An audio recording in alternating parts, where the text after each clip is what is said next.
जय श्री हरि विष्णु। मोहिनी एकादशी व्रत कथा।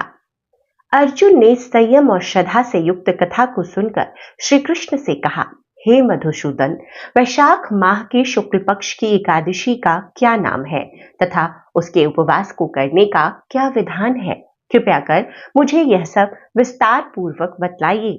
श्री कृष्ण ने कहा कि हे अर्जुन, मैं एक पौराणिक कथा सुनाता हूँ जिसे महर्षि वशिष्ठ जी ने श्री रामचंद्र जी से कहा था। उसे मैं तुमसे कहता हूँ, ध्यान पूर्वक श्रवण करो। एक समय की बात है कि श्री राम जी ने महर्षि वशिष्ठ से कहा कि हे गुरुश्रेष्ठ, मैंने जनक नंदिनी सीता जी के वियोग में बहुत कष्ट भोगे हैं, अतः मेरे कष्टों का नाश किस प्रकार होगा, आप मुझे कोई ऐसा व्रत बताने की कृपा करें जिससे मेरे सभी पाप और कष्ट नष्ट हो जाएं।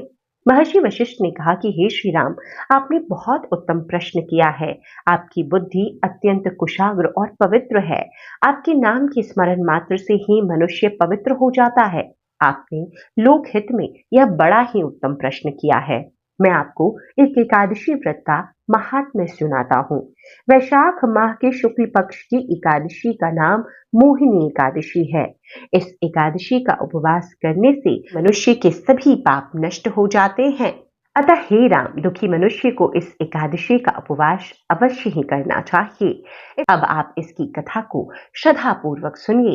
प्राचीन समय में सरस्वती नदी के किनारे भद्रावती नाम की एक नगरी बसी हुई थी। उस नगरी में द्युतिमान नामक राजा राज्य करता था। उसी नगरी में एक वैश्य रहता था जो धन धान्य से पूर्ण था। उसका नाम धनपाल था। वह अत्यंत धर्मात्मा तथा नारायण भक्त था। उसने नगर में अनेक भोजनालय, प्याऊ, कुएं, तालाब, धर्मशालाएं आदि बनवाए। सड़कों के किनारे आम, जामुन, नीम आदि के वृक्ष लगवाए जिससे पथिकों को सुख मिले। उस वैश्य के 5 पुत्र थे, जिनमें सबसे बड़ा पुत्र अत्यंत पापी व दुष्ट था। वह वेश्याओं और दुष्टों की संगति करता था। इससे जो समय बचता था उसे वह जुआ खेलने में व्यतीत करता था। वह बड़ा ही अधम था तथा देवता, पितृ आदि किसी को भी नहीं मानता था। अपने पिता का अधिकांश धन वह बुरे व्यसनों में ही उड़ाया करता था। मद्यपान तथा मांस भक्षण करना उसका नित्य कर्म था।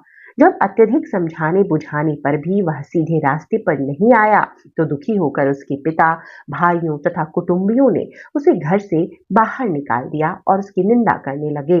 घर से निकलने के पश्चात वह अपने आभूषणों तथा वस्त्रों को बेच बेच कर अपना जीवन यापन करने लगा। धन नष्ट हो जाने पर वेश्याओं तथा उसके दुष्ट साथियों ने भी उसका साथ छोड़ दिया। जब वह भूख प्यास से व्यथित हो गया तो उसने चोरी करने का विचार किया तथा रात्रि में चोरी करके अपना पेट पालने लगा। किंतु एक दिन वह पकड़ा गया, परंतु सिपाहियों ने वैश्य का पुत्र जानकर उसे छोड़ दिया। जब वह दूसरी बार पुनः पकड़ा गया तब सिपाहियों ने भी उसका कोई लिहाज नहीं किया तथा राजा के सामने प्रस्तुत करके उसे सारी बात बताई। तब राजा ने उसे कारागार में डलवा दिया। कारागार में राजा के आदेश से उन्हें नाना प्रकार के कष्ट दिए गए तथा अंत में उसे नगर से निष्कासित करने का आदेश दिया गया। दुखी होकर उसने नगर छोड़ना पड़ा। अब वह वन में पशु पक्षियों को मारकर पेट भरने लगा। तदुपरांत बहेलिया बनकर तथा धनुष बाण से वन के निरीह जीवों को मार मार कर खाने एवं बेचने लगा। एक बार वह भूख प्यास से व्याकुल होकर भोजन की खोज में निकला तथा कौंडिल्य मुनि के आश्रम में जा पहुंचा। इन दिनों वैशाख का महीना था। कौंडिल्य मुनि गंगा स्नान करके आए थे।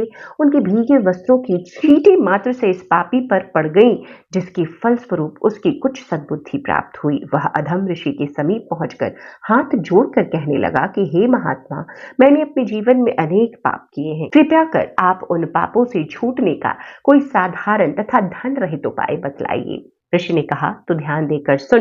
वैशाख माह के शुक्ल पक्ष की एकादशी का व्रत कर। इस एकादशी का नाम मोहिनी है। इसका उपवास करने से तेरे सभी पाप नष्ट हो जाएंगे। ऋषि के वचनों को सुनकर वह बहुत प्रसन्न हुआ और उनकी बतलाई हुई विधि के अनुसार उसने मोहिनी एकादशी का व्रत किया।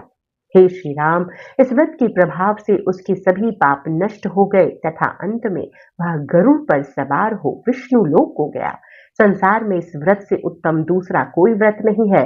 इसके महात्म्य के श्रवण एवं पठन से जो पुण्य प्राप्त होता है वह पुण्य 1 सहस्त्र गौदान के पुण्य के समान है। अतः प्राणी को सदैव संतों का संग करना चाहिए। संतों की संगत मनुष्य को न केवल सद्बुद्धि प्राप्त होती है अपितु उसकी जीवन का उद्धार हो जाता है।